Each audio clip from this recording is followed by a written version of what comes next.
Dando continuidade, a degradação ambiental ela vai acontecer pode ser a degradação do solo, do ar. Um tipo de degradação ambiental no solo é o assoreamento dos rios. E o que é o assoreamento dos rios? Um rio ele fica assoreado, como ele fica, a gente pode dizer numa linguagem mais popular, como se ele ficasse entupido. Por exemplo, as árvores que estão na margem do rio são retiradas, né, pelo desmatamento, e aí aquele rio ele não vai ter mais como suportar a profundidade, não tem mais profundidade. Então a areia que está nas barreiras do rio, ela não vai ser segurada mais pelas árvores, então ela vai descer e vai como se fosse entupir o rio. Então o rio fica raso. Então quando a água vem das enchentes, ele transborda e alaga várias áreas, e se tiver casas próximas, vai alagar essas casas, causando prejuízo para a população. Então isso seria o assoreamento dos rios.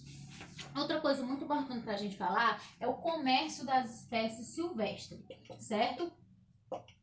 Espécies silvestres. O que são espécies silvestres? Espécies silvestres são espécies que vivem, não conseguem, vivem somente na natureza. A gente sabe que algumas pessoas costumam ter animais de estimação mais exóticos, que não sejam um cachorro ou um gato, costumam ter pássaros, por exemplo. Então esses animais, quando eles são domesticados, eles são criados em cativeiros e já são adaptados a viver em cativeiro. Mas os animais silvestres são aqueles que estão lá na floresta vivendo sua vida como deve ser. E aí o homem vai lá, captura esses animais e faz o comércio deles. Essa atividade de tráfico de animais silvestres, ela é considerada a terceira atividade ilegal do mundo, certo? E ela faz com que isso é muito prejudicial para os animais. É algo muito, muito ruim. Para vocês terem uma ideia de como é complicado, eles pegam os animais até eles chegarem, eles capturam na floresta, até eles chegarem à feira livre, onde eles vão ser vendidos, eles sofrem muitos problemas, porque eles ficam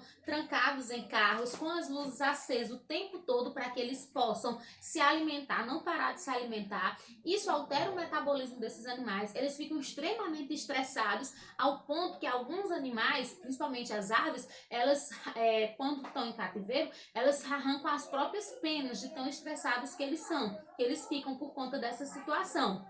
Os que são mais cotados para o tráfico são as aves, certo? Como papagaios, sabiás e curiós, e também alguns anfíbios como as rãs, os primatas e outros tipos de animais que são mais interessantes. Então, para evitar essa questão do como é que a gente pode ajudar o ambiente em todas essas situações, a gente pode ajudar evitando a poluição do ar, do solo. No caso dos animais silvestres, uma das formas de a gente tentar combater esse tráfico de animais silvestres é não criar em sua casa animais silvestres. Se você pretende ter um bicho de estimação diferente de cachorro ou gato, então você procure comprar animais que realmente tenham nascido em cativeiro e que já sejam adaptados a viver em cativeiro, e nunca um animal silvestre, certo?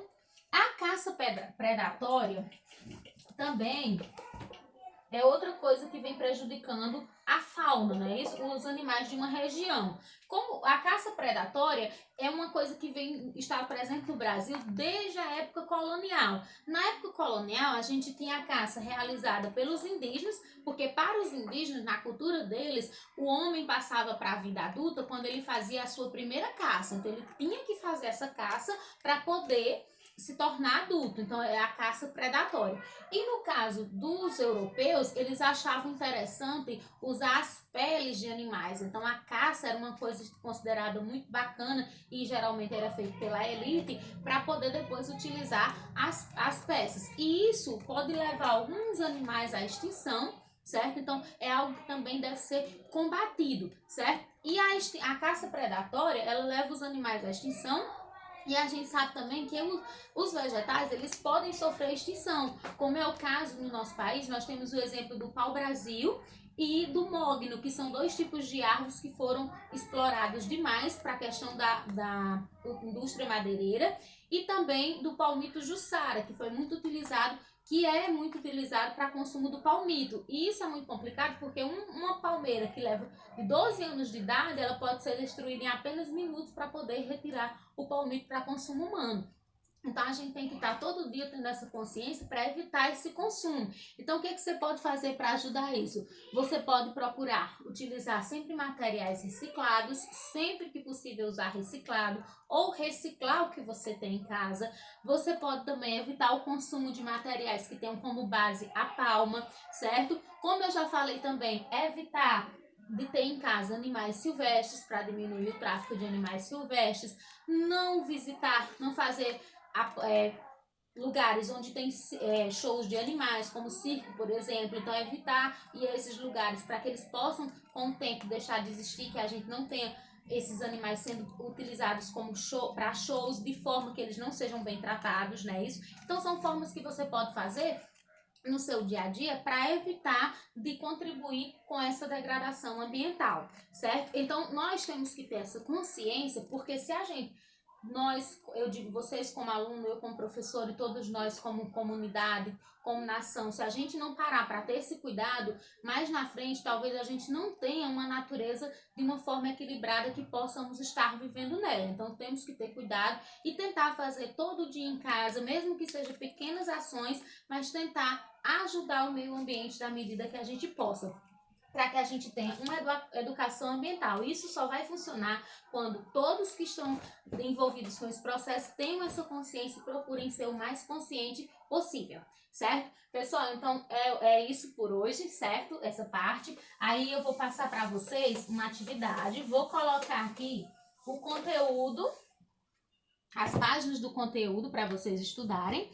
Então, as páginas do conteúdo, elas vai ser das páginas 96 a 110. Aí eu gostaria que vocês dessem uma lida com bastante calma e atenção no conteúdo, para depois resolver as seguintes questões da atividade, tá certo?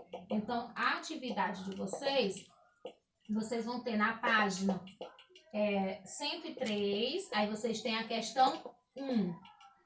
Na página 107, aí vocês vão ter a questão 1. E nas páginas 112 a 113, vocês vão ter as questões de 1 a 5. 1 a 5.